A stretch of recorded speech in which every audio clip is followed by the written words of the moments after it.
Halo teman-teman pecinta fotografi, Assalamualaikum warahmatullahi wabarakatuh. Apa kabar? Semoga semuanya dalam kondisi sehat walafiat ya.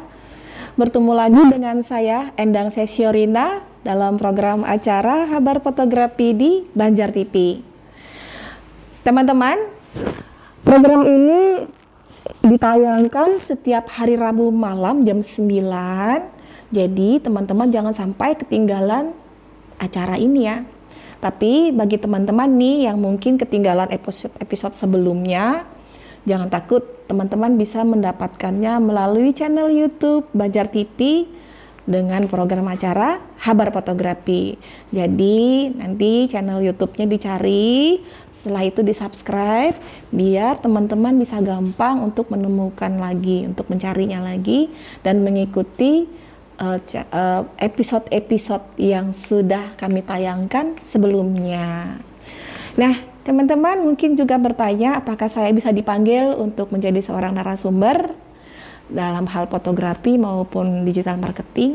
Teman-teman bisa hubungin saya melalui WhatsApp saya ataupun melalui Instagram saya, yaitu Sesiorina. Teman-teman bisa DM saya di sana atau lewat WhatsApp saja, lebih cepat ya.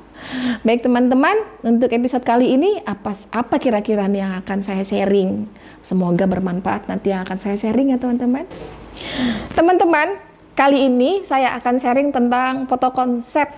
Nah, sebagai seorang fotografer nih, terutama yang hobi banget fotografinya, pasti pengen kan mempunyai konsep-konsep foto yang sesuai dengan yang kita inginkan. Kadang-kadang kenapa sih kita melakukan konsep ini?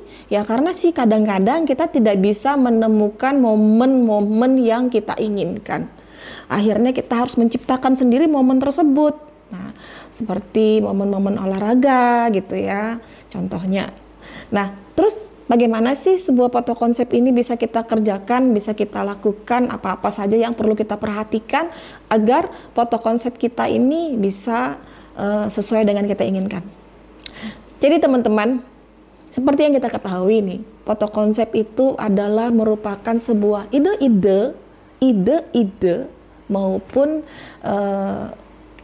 kreasi yang ingin sekali kita tuangkan dalam sebuah karya foto. Nah, jadi ide-ide ini kita tuangkan, kita buat, kita tata, kita konsep, sehingga nanti dia akan menjadi sebuah foto yang bisa bercerita ya.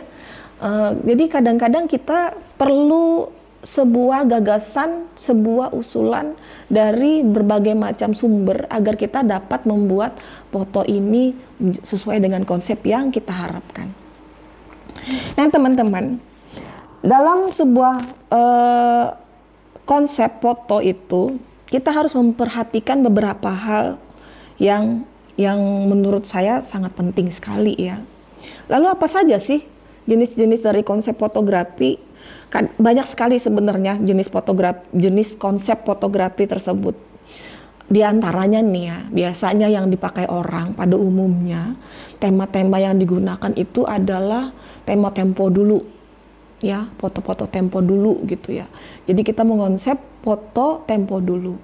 Ciri khasnya apa? Ciri khasnya adalah biasanya foto itu jadinya berwarna hitam putih gitu ya. Atau kalau nggak hitam putih gitu kita menggunakan warna-warna yang sepia, ya kan? Jadi kenapa? Karena tempo dulu tuh kan foto itu tidak berwarna, masih hitam putih, atau bahkan warnanya hanya sepia gitu. Nah, jadi konsepnya pun akhirnya kita menggunakan konsep yang hitam putih. Kalau misalnya kita ingin foto itu terlihat seperti foto jadul, mau nggak mau kita harus menggunakan warna hitam putih atau sepia. Itu dalam hal warna loh ya. Tapi dalam hal konsep, hati-hati. Kalau kita ingin nampak seperti tempo dulu, artinya propertinya pun harus menggunakan properti yang tempo dulu gitu. Lalu ada juga yang vintage. Vintage ini mirip dengan foto tempo dulu, hanya saja dia bukan berwarna hitam putih. Kalau vintage ini dia warnanya sudah berwarna gitu ya, walaupun hanya warnanya masih agak-agak kalem-kalem gitu warnanya. Kalau Tempo dulu dia menggunakan warna sepia atau hitam putih, tapi kalau tema vintage dia sudah pakai warna. Hanya saja warna yang digunakannya itu biasanya tidak ada yang ngejreng, ya warnanya soft gitu. Lalu dalam konsep vintage ini juga biasanya kita menggunakan barang-barang antik gitu, barang-barang yang antik, barang-barang bekas yang antik bentuknya. Ya, jadi kalau di zaman sekarang kita mencari benda-benda antik itu gampang-gampang susah gitu ya. Kadang gampang, kadang susah. Maksudnya susah di sini apa? Kadang-kadang itu kan ada beberapa properti yang memang sulit sekali kita dapatkan. Gitu. Mungkin sudah tidak ada lagi gitu ya. Tapi ada juga yang bisa kita dapatkan di orang-orang jual gitu, khusus jual barang-barang vintage, barang-barang antik gitu ya. Nah, biasanya nih yang orang gunakan konsep itu, konsep vintage itu termasuk yang sering digunakan orang-orang untuk membuat sebuah foto konsep. Apalagi kayak orang prewed gitu ya, zaman sekarang itu lagi rame-ramenya bikin prewed gitu ya. Ada yang mereka menggunakan konsep vintage gitu. Nah, terus yang ketiga, kita menggunakan konsepan olahraga. Sport gitu ya, sporty gitu ya. Jadi tema olahraga ini pun termasuk tema yang sering digunakan orang.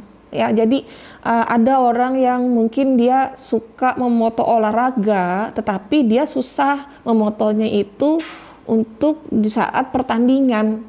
Nah, jadi dia mengonsep. Pada episode sebelumnya saya pernah menguraikan tentang bagaimana tipsnya mengambil foto konsep sport. Ya, mungkin teman-teman bisa nanti cari-cari ya episode yang mana yang saya mengangkat tema konsep sport.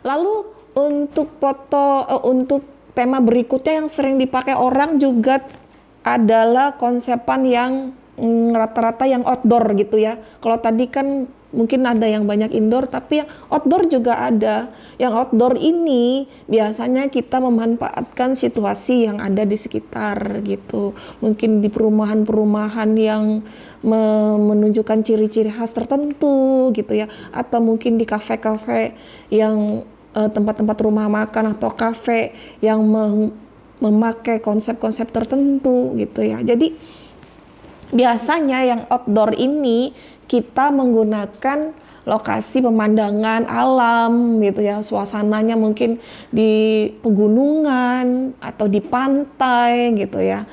Jadi kita kalau sudah outdooran itu biasanya kita sesuaikan dengan lokasi kita mengonsepnya. Apabila misalnya di pantai, tidak mungkin kan kalau di pantai kita menggunakan konsep baju tidur, nggak kena dong ya.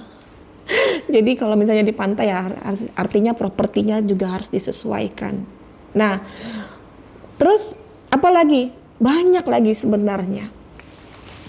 Lalu foto-foto tadi apa saja sih genre-genrenya yang bisa kita pakai, genre fotografi apa saja yang bisa kita pakai untuk konsep.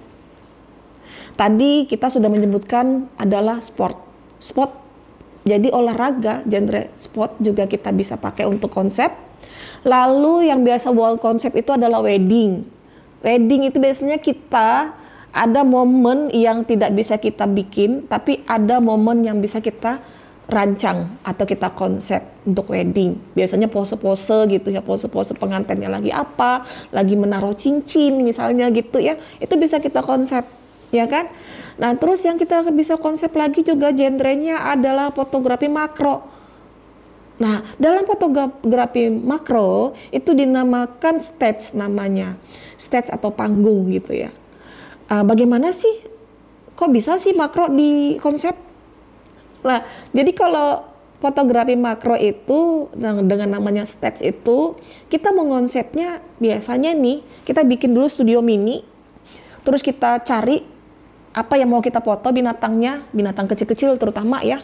Nah, misalnya siput yang kecil gitu, kita taruh di dalam kita taruh di atas bunga gitu ya, atau kita taruh di atas daun atau ulir daun gitu. Nah, itu namanya konsep di dalam foto makro, dan itu kita buat. Jadi kita tangkap, kita taruh dulu dalam studio yang kita buat tadi. Nah, jadi fotografi makro pun sudah juga bisa dikonsep. Lalu apa lagi dong yang bisa kita konsep? Jadi tadi makro sudah, sport juga ada, terus wedding juga ada. Lalu apa lagi? Yang berikutnya kita bisa juga mengonsep HI atau human interest. Nah, ini yang lagi ramai juga nih. Banyak sekali para fotografer profesional yang mereka membuka sebuah tur foto gitu ya, yang dikonsep tentang HI. Contohnya misalnya nih, mereka membuka sebuah workshop yang dimana konsepnya adalah jual beli di pasar misalnya. Nah, mereka itu sebenarnya memotonya bukan di pasar, tetapi mereka membuat sebuah pasar gitu, suasana pasar dalam sebuah ruangan atau studio. Nah, itu mengonsep. Jadi mereka biasanya nih para fotografer profesional tadi mengonsep HI dengan konsep tertentu, dengan tema tertentu, misalnya suasana pasar, atau mungkin suasana lebaran, atau mungkin suasana Ramadan, nah, atau suasana 17 Agustusan, nah, atau ya banyak lagi ya human interest ini yang kita bisa konsep, atau mungkin pengrajin-pengrajin yang sedang mengerjakan kerajinannya, kita konsep gitu. Jadi paling banyak sekali ragamnya untuk dikonsep adalah human interest. Kenapa? Karena human interest itu seperti yang kita ketahui, pengertian dari human interest fotografi itu sendiri adalah menangkap momen kegiatan dari orang-orang. Nah, sedangkan kita tahu kegiatan orang itu kan macam-macam, beraneka ragam. Dari kegiatannya, dari pekerjaannya, dari aktivitasnya, banyak sekali. Nah, makanya kenapa konsep human interest itu sangat beragam macamnya. Konsep ini bisa dilakukan secara indoor maupun secara outdoor. Nah, saya mempunyai beberapa contoh foto yang pernah saya bersama teman-teman mengonsep human interest secara outdoor. Ya, nanti pasti tayangannya akan muncul di sini ya teman-teman ya, beberapa contoh konsep-konsep human interest secara outdoor dengan tema-tema diantaranya adalah suasana lebaran di pedesaan gitu ya, ataupun suasana lebaran di indoor juga ada dalam sebuah keluarga gitu. Jadi nanti teman-teman bisa menyimak itu. Kalau mungkin nanti suatu saat kita akan episode berikutnya kita bisa membahas tentang konsepan human interest ya teman-teman ya. Baik, oke teman-teman, itu tadi beberapa konsepan foto yang bisa teman-teman konsep, genre-genrenya apa saja. Nah teman-teman, tadi saya sudah menguraikan beberapa genre fotografi yang bisa kita konsep ya. Semoga apa yang saya uraikan hari ini tadi bisa teman-teman simak dengan baik. Kemudian mungkin teman-teman sudah dapat ide-ide nih. Wah, kalau begitu kita konsep yuk gitu kan. Kira-kira konsep apa nih yang bisa kita kerjakan? Tadi katanya Mbak Endang sudah menguraikan banyak genre foto yang bisa kita konsep. Wah, jadi dapat ide nih, kita konsep apa yuk gitu. Baik teman-teman, semangat terus untuk belajar, berlatih, jangan lupa ya. Kita tidak mungkin hanya mengenal teorinya saja kalau kita tidak praktekkan. Banyak-banyak yang berlatih agar kita terbiasa dengan fotografi ini. Baik, terima kasih teman-teman yang sudah menyimak episode kali ini. Sampai bertemu dengan episode berikutnya. Salam.